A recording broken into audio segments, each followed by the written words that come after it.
आप देख रहे हैं मथुरा न्यूज 24। नमस्कार, स्वागत है आपका मथुरा न्यूज 24 में और मैं हूं आपके साथ आकांक्षा शर्मा। पूरे देश में कोरोना संक्रमितों की संख्या का क्रम बढ़ता जा रहा है। भारत में लॉकडाउन 4.0 चालू हो चुका है, जिसमें कोरोना का आंकड़ा बढ़कर 1 लाख के पार पहुंच गया है। आप सभी से बार बार अपील की जा रही है कि आप लोग सरकार द्वारा निर्देशों का पालन करें, क्योंकि ये आपके लिए बहुत ज़रूरी है और आपके परिवार के लिए भी ज़रूरी है। अगर भारत को कोरोना से मुक्त कराना है तो लॉकडाउन का पालन कीजिए, अपने घर में रहिए, बेवजह घर से बाहर ना निकलिए। चलिए बात करते हैं कोरोना अपडेट की। पूरे देश में कोरोना की संख्या बढ़कर 1,01,139 पहुंच गई है। इसी के साथ सही होने वालों की संख्या 39,174 पहुंच गई है। वहीं मरने वालों की संख्या 3,163 पार कर गई है। आप समझ सकते हैं कि मरने वालों की संख्या भी बहुत हो चुकी है। ये संख्या कम नहीं है। इसी के साथ देश में कुल एक्टिव केस जो इस समय संक्रमितों की संख्या के साथ साथ एक्टिव जो हैं वो हैं 58,802। उत्तर प्रदेश में कोरोना का आंकड़ा 4,605 पहुंच गया है।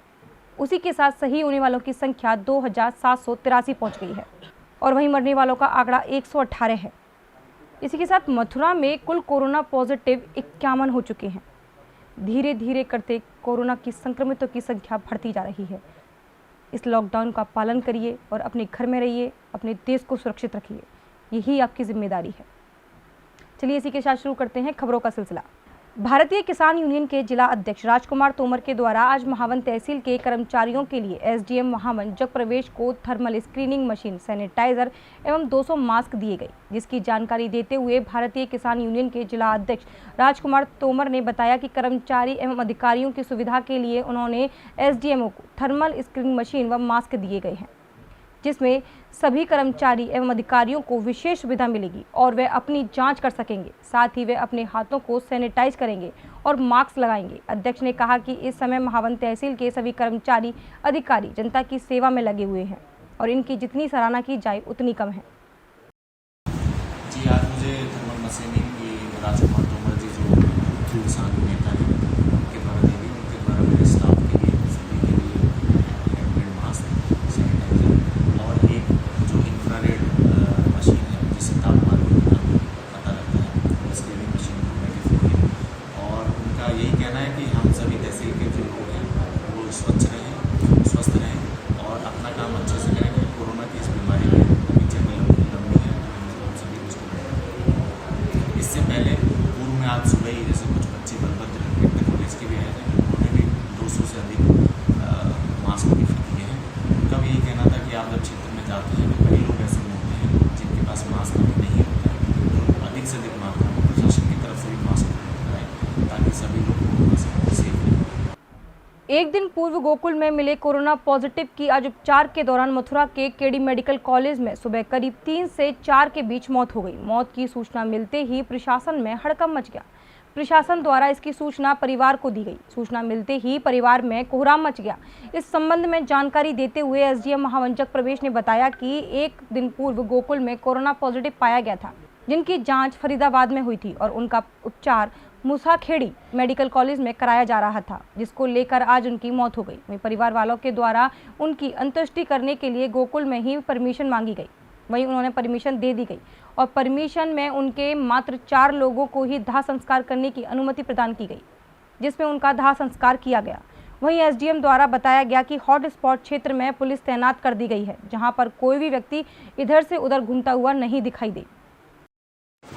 जैसे कि गोकुल में कोरोना पॉजिटिव मरीज पाया गया था मनमोहन जी, जिनकी उम्र 60 वर्ष थी, उनका आज सुबह लगभग 3:30-4 बजे के आसपास देहांत हो गया। तो आज जब मामले मेरे संज्ञान में आया तो तुरंत जो उनके सपुत्र हैं उनसे पूछा गया तो उन्होंने ये इच्छा जाहिर की कि वो उनकी अंत्येष्टि यहीं गोकुल में करना चाहते हैं। उसके बाद उनकी बॉडी को एम्बुलेंस के माध्यम से यहाँ पहुँचाया गया और उनके साथ 4 लोगों को अंत्येष्टि करने की परमिशन दी गई।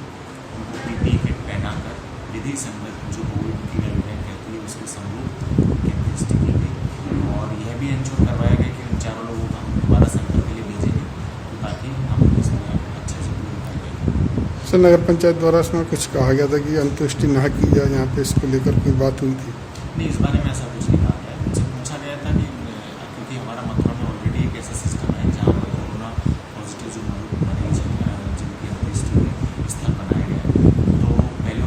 रहे थे कि आप वहाँ कर देंगे इच्छुक है, लेकिन उन्होंने इच्छा करना चाहिए कि वो गोकुल में ही जहाँ उनका पैतृक घर है वहीं पर अपनी स्टे करना चाहते हैं। तो हमने उनकी इस इच्छा को माना और उनके लिए यहाँ पर व्यवस्था उपलब्ध की। झांसी प्रवासी मजदूरों को लेकर जा रही एक रोडवेज बस में प्रवासी मजदूर की मौत से प्रशासन में हड़कंप मच गया। दरअसल आपको बता दें कि विभिन्न राज्यों से लौटे रहे प्रवासी मजदूरों को रक्सा बॉर्डर पर रोका गया था, जिसके बाद प्रवासी मजदूरों को रोडवेज बस के माध्यम से उनके गंतव्य स्थान तक पहुंचाना था, जिसमें झांसी रक्सा बॉर्डर से एक रोडवेज बस UP 87 T1976 मजदूरों को लेकर जैसे ही वह पुंछ थाना क्षेत्र के नेशनल हाईवे पर पहुंची, तभी बस में बैठा एक 55 वर्षीय व्यक्ति अचानक बेहोश होकर बस में गिर पड़ा, जिसके बाद सवारियों में हड़कंप मच गया।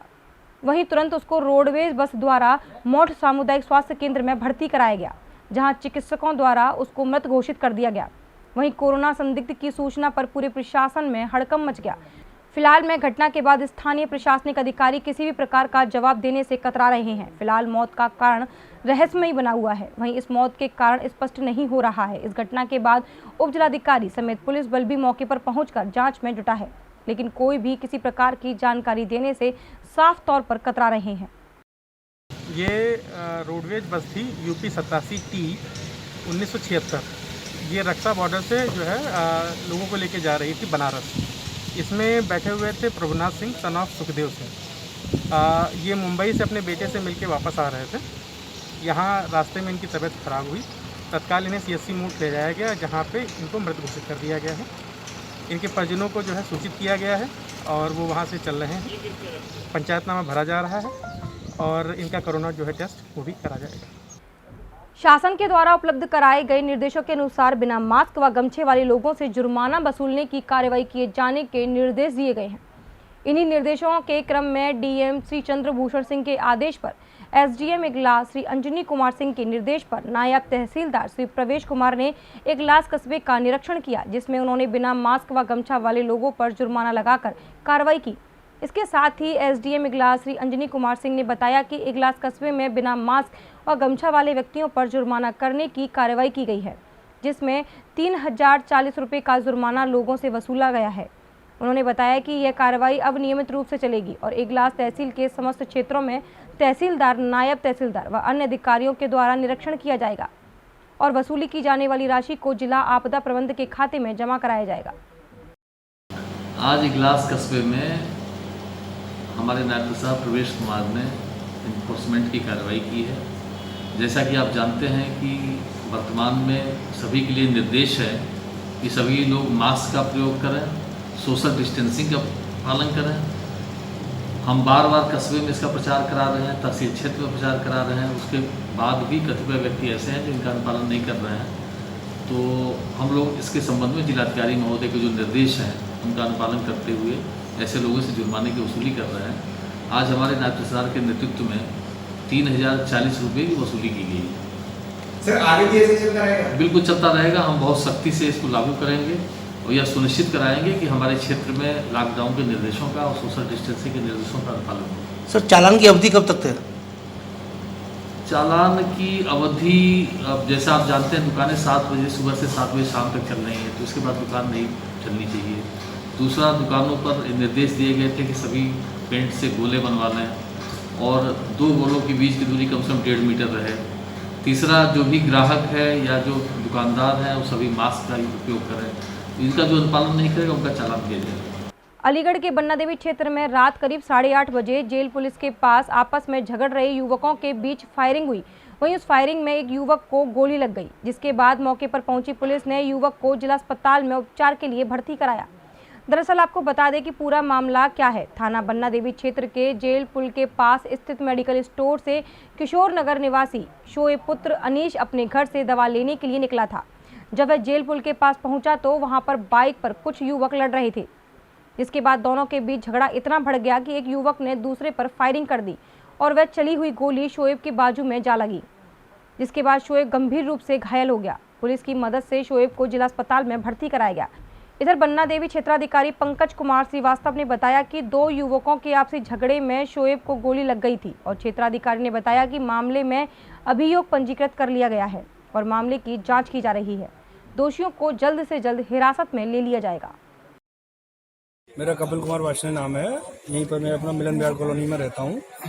यहाँ पे अभी 2 फायर की आवाज़ आई तो फिर सब लोग बाहर निकल कर आए और पता चला सीसीटीवी कैमरे द्वारा कोई बुलेट पल्सर वगैरह पर 2-3 लड़के भागादौड़ी करी है। एक बच्चे के जिसके अज्ञात के गोली भी लगी है, जो रास्ता क्रॉस कर रहा था। आपस में 2 जनों की कुछ कहासुनी हुई और उस दौरान उन लोगों ने फायर कर दिए और फायरिंग करके वो भाग गए। और जिस बच्चे के चोट लगी है वो बन्ना देवी जाकर उसने अपनी रिपोर्ट लिख के मेडिकल के लिए चला गया। और हाँ जी, किस बात को लेकर हुई थी फायरिंग? ये अभी कोई जानकारी नहीं है किसी बात पे। मुझे तो ऐसा लग रहा है कि कुछ पर्सनल ताश खेलने का या कुछ वैसे ही मुद्दा होगा, आपस का कोई मुद्दा होगा। वैसे कोई जानकारी नहीं है, किसी के भी संपर्क में नहीं है वो जो भी मुद्दे वाले लोग हैं। तो कोई झगड़ा भी हुआ था? गोली लगी? झगड़ा नहीं, वो जो बच्चा बता रहा था जिसके चोट लगी है वो यूँ कर, मैं तो बस दवाई लेकर आ रहा था और मेरे को उनमें आपस में कोई बातचीत हो रही थी, उन्होंने फायरिंग करी तो उसके चपेटे में आ गए। कितने राउंड फायरिंग? 2 राउंड हुए थे। जगह ये मिलन विहार कॉलोनी, जेल रोड।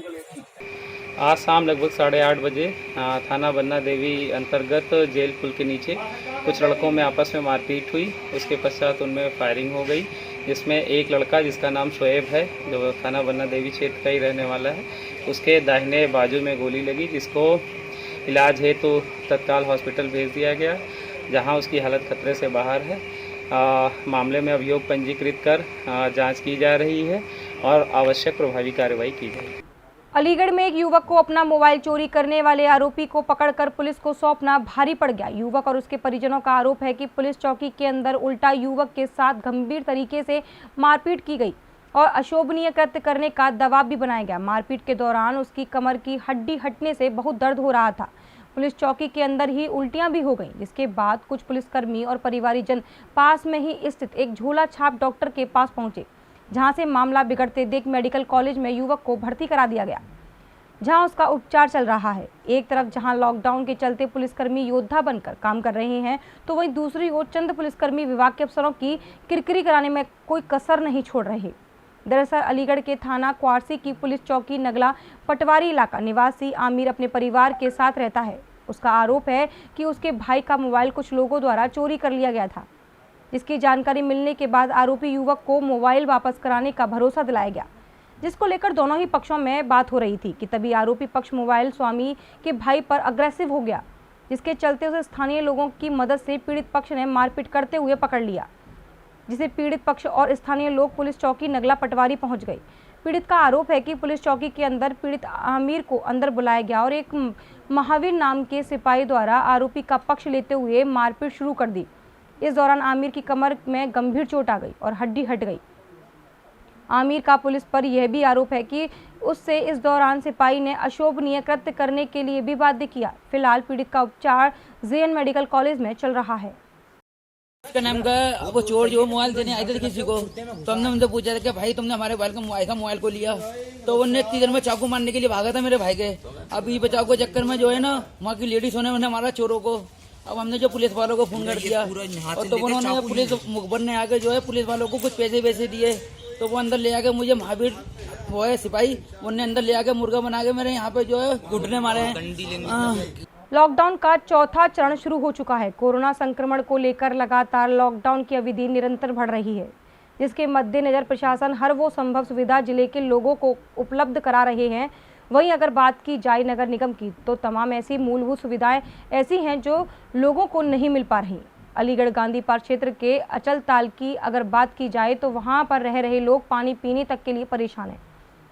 इलाके की पूरी आबादी अगर बात की जाए तो तकरीबन 2000 परिवार इस लॉकडाउन में खाने की तो बात छोड़िए, पानी तक के लिए तरस गए हैं।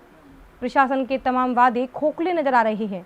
इलाके के लोगों को पानी की आपूर्ति के लिए नगर निगम द्वारा एक टैंक के माध्यम से पानी की सप्लाई दी जाती है।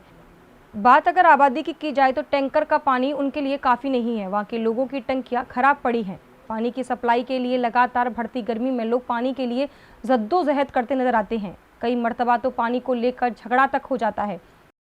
जब परेशानी है, पानी नहीं है हमारे मोहल्ले में। कब से नहीं आ रहा? हो गया 2 महीने हो गई। आ रहा कोई वरना 2 महीने हो गई। टंकियाँ भी सूख गई है, टंकियों में पानी नहीं दे रहे हैं। पानी की सर 11 नगर बस्ती में बहुत ही ज़्यादा पानी की समस्या बहुत ज़्यादा है और पानी बिल्कुल नहीं आ रहा है यहाँ पर। एक टैंकर में अपनी संख्या 1500-1500 आदमी कम से कम है इस मोहल्ले बस्ती के अंदर। छोटे छोटे बच्चे हैं, छोटे छोटे बहन भाई हैं, सब कुछ है और यहाँ पर टैंकर एक ही टैंकर आता है, वहाँ पल्ले तरफ भी एक टैंकर आता है। बताओ एक टैंकर में क्या हो जाएगा बेचारा। कैसी मारी मारा हो रही है? मारी मारा इतनी हो रही है बहुत ज़्यादा। आप देख सकते हो कितने मोहल्ला बस्ती भीड़ भड़क के हो रहा है। मास्क भी लगा रखे नहीं है, तुरंत पानी के लिए इतने व्यवस्था खराब हो रही है बहुत ही ज़्यादा। तो यहाँ क्या टंकियाँ नहीं है? टंकी नहीं है पानी की? पानी की टंकी तो है सर, पानी छोड़ा नहीं आ रहा अभी तक। पानी की सप्लाई चल रही है, अभी थोड़ा कचरा वचरा आगे पता क्या आगे 1 महीना होता आ रहा है, अभी तक सुनवाई कोई ढंग से हुई नहीं रही। अभी तक के लिए सिर्फ इतना ही। मुझे दीजिए, फिर मिलेंगे नई खबरों के साथ। नमस्कार।